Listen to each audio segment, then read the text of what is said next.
नमस्कार मित्रांनो, सौरव कापसे या यूट्यूब चॅनलमध्ये तुमचं सर्वांचं स्वागत करतो। व्हिडिओ शेवटपर्यंत नक्की पहा। व्हिडिओ आवडला लाईक शेअर कमेंट करा विसरू नका। जो कोणी नवीन असेल त्याने आपल्या चॅनलला सबस्क्राईब करा आणि व्हिडिओ कंटिन्यू पहा शेवटपर्यंत। चला तर पाहूया।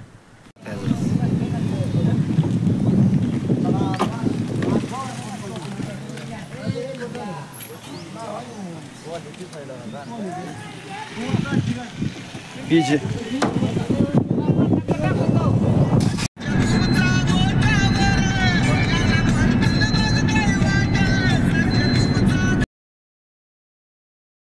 तुम्ही तर ओळखलंच असेल, आम्ही कुठं चाललो होतो तुम्हाला समजलंच असेल। आणि बघा, आजच्या नियोजनात आम्ही निघलो होतो घरातून। पावसाळ्याचा दिवस असल्यामुळे सगळीकडे हिरवगार वातावरण झालं होतं। आणि ही बघा, एकदम लग्नाला चालल्यागतच वराड बसल्यागत सगळे टप्पा बिप्पा बसून सगळे आले होते। कारण गावात पोरच एवढे येते की तुम्हाला सांगून काय तुम्हाला समजणारच नाही। त्यातलं खूप पोर आहेत आणि गाडी शर्यतीला जायचं म्हणलं की हातातलं काम हातात ठेवून सगळे पळतात। कारण तुम्हाला माहिती आहे आता महाराष्ट्रातला ट्रेंडिंगला काय असेल तर बैलगाडा शर्यत असेल। आणि आज आमच्या अचानक बिनजोड ठरली होती, कारण आता सध्या मैदानं बंद असल्यामुळं बिनजोडच आता होत्यात। त्यामुळे आम्ही बिनजोड धरली होती आमच्या घरच्या छोट्या वासरावर। आणि त्या बिनजोडासाठी आम्ही सगळेजण आलतो। आणि तुम्ही बघू शकता पुढे तुम्हाला पाहायला बी भेटेल, ही बी घरची गाडी फेऱ्याला आणली होती आपण। आपल्या गावात शेट आहेत त्यांची गाडी आपण फेऱ्यासाठी आणली होती। हो का, ही मित्रमंडळ कुठं जाईल तिथं प्रमाणाच्या बाहेर मित्रमंडळ असतं। मैदानावर पोचल्यात पहिल्यांदा आपल्याला पहिली शर्यत बिनजोडची पाहायला भेटली।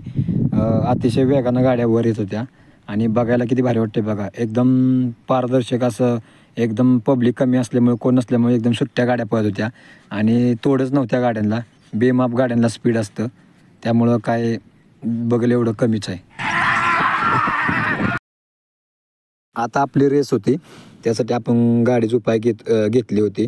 शिव बघा सुंदर आहे आणि पलीकडे तुम्हाला आता बघायला भेटेल तो मोठा बैल, तिकडं पलीकडचा दिसतोय तो बावऱ्या आणि आदत किंग सुंदर।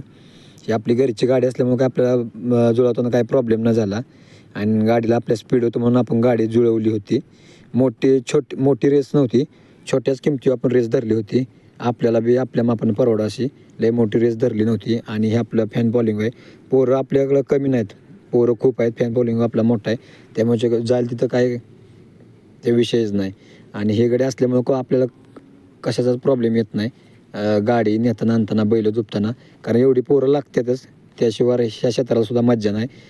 नादच सगळ्याच्या रक्तात आता शिरला आहे बैलगाडा शर्यत, कारण आता महाराष्ट्रात ट्रेंडिंगला काय असेल ते बैलगाडा शर्यत। आणि अशा पद्धतीनं आता गाडीची उपाय घेतली होती। ड्रायव्हर बी आपला ऋषी ड्रायव्हर घरचाच होता, त्यामुळे काही प्रॉब्लेम नव्हतं। आणि हो काही गाडी आपली झुपली आहे। आपण आता गाडी खाली नेतोय। शो होता डावीला होता तो सुंदर आदत आणि उजवीला आहे तो बावऱ्या 50-50। हा आला आपला जय पोतेकर यांचा बावऱ्या होता। आणि दोघांच्या मित्राचा संबंध चांगले असल्यामुळं आपण आपली गाडी धरली होती। आणि आपल्या शेजारच्याच गावात आपल्याच मित्राची गाडी धरली होती, मैत्रीपूर्ण शर्यत होती, त्याच्यामुळं काय प्रॉब्लेम नव्हता। आपण काय जास्त मोठी रकमेवर धरली नव्हती। हा आलं शेजारच्याच गावातला मित्र आहे, ही आपल्या विरोधात गाडी आज पळणार होती आणि ती बी गाडी चांगली पळती। हिंद केसरी त्यांचा वेताळ होता आणि घरचा त्यांचा आदत होता, त्याच्यामुळं काय प्रॉब्लेम नव्हता आपल्याला। त्याच्यामुळे मैत्रीपूर्ण शर्यत होणार होती आणि ती पुढे आपल्याला पाहायला भेटली। गाडी बघा सुटली किती, सुट्टीचा व्हिडिओ आहे, एकदम मस्त अशी गाडीला स्पीड लागली होती। आणि बघा वरून येताना आता आपल्याला गाडीला स्पीड लागली। आपल्या विरोधाची गाडी पुढे होती, आपली गाडी मागच पळते, बघू शकता तुम्ही किती मागं गाडी पळते। आणि तिथं तिची लढत चालली होती, कोण वर्चस्व मारेल हे समजणारच नव्हतं आपल्याला, कारण गाड्यांना चांगलं स्पीड लागलं होतं, त्याच्यामुळं काय सांगता येत नव्हतं कोण बाजी मारेल। अशा तऱ्हेनं गाड्या आपल्या एक समान गाड्या चालल्या होत्या, त्याच्यामुळं भीतीचं वातावरण होतं थोडंफार, मला भीती वाटत होती। पण थोडं जाऊन आपल्या बावऱ्यानं सुंदरनं निकाल घेतला आणि जल्लोष बघा मागं जिंकलेलं समजल्यानंतर बघा किती जल्लोषात आलेत, त्याला म्हणायचा नाद। एवढंच जर रनिंग केलं असतं, जर कुठं एक चांगल्या ठिकाणी नोकरीला लागली असती, भरती बेरी झाली असतं, पण तसं नाही। हा बैलगाडीचा नाद आहे, इथं काहीसुद्धा करायला तयार असतात लोक। बघा गाडी जिंकल्यानंतर किती जल्लोष, एकदम शांततेत आपण जल्लोष केला, कारण त्यांचं मन दुखावलं नाही। मैत्रीपूर्ण शर्यत होती आणि शर्यत एकदम चांगल्या रीते पार पडली। त्यातच आम्हाला आपलं बरं वाटलं, कारण जास्त कालवा गोंधळ करून काय फायदा नसतो. शर्यती मैत्रीपूर्णच असावी, संबंध चांगले राहतात आणि भारी वाटतं.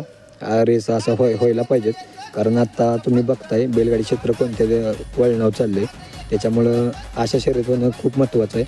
आणि हा गरिबांचा खेळ आहे, त्याच्यामुळं गरिबांच्या खेळागतच आपण खेळला पाहिजे. आपण काही लई मोठी शेठ लोक नाही, त्याच्यामुळं आपल्याला हा खेळ असा शांतते संयमने खेळला पाहिजे. प्रत्येकाचा दिवस असतो या क्षेत्रात, आज माझा पडला की उद्या त्याचा पळत असतो, त्याच्यामुळे भारावून जायचं नसतं. हा का गाडी चिकल्यानंतर आमचा हा जल्लोष मस्तपैकी आता रंगरंगोटी चाललेली गुलालाची. आणि आम्ही पहिलीच पोरांनी आपली घरच्या गाडीवर रेस धरली होती आणि खूप भारी वाटलं पहिली रेस धरून. आणि छोटीच धरली होती, त्याच्यामुळे पहिल्याच रेसमध्ये आम्ही गुलाल घेतला, त्याच्यामुळे भारी वाटलं. सगळी पोरं खुश होती आणि भारी वाटलं, कारण कधीच ह्याच्या आधी आपण अशी रेस धरली नव्हती बिनजोडची. पहिल्यांदाच बिनजोडची रेस धरली आपण. आदल्या दिवशी अचानक फॉलोन आला ना, आपण लगेच रेस धरली आणि दुसऱ्या दिवशी लगेच आपण पळायला आलो. हे बघा फॅन फॉलोइंग, खूप आनंद झाला आणि खूप एन्जॉय केला ह्याच्यात क्षेत्रात. भारी वाटतं. तुम्ही पण असंच करत जावा, शांतपूर्ण शर्यती करत जावा. मैत्रीपूर्ण शर्यती केल्यानंतर संबंध चांगले राहतात आणि काहीसुद्धा प्रॉब्लेम येत नाही. या व्हिडिओच्या माध्यमातून मला एकच सांगायचे की बाबा रेस धरा मोठ्या रकमेवर, काय प्रॉब्लेम नाही. पण आता ही युवा पिढी आहे, त्याच्यामुळं या युवा पिढीने हे असलं शिकलं पाहिजे, संयम ठेवला पाहिजे आणि काहीसुद्धा प्रॉब्लेम येत नाही संयम असल्यानंतर. आता काही सगळं झाले मस्त. आता फोटोशूटही चालला होता, कारण आनंद गगनात मावत नव्हता. बारक्या बैलांना आपली रेस केली होती.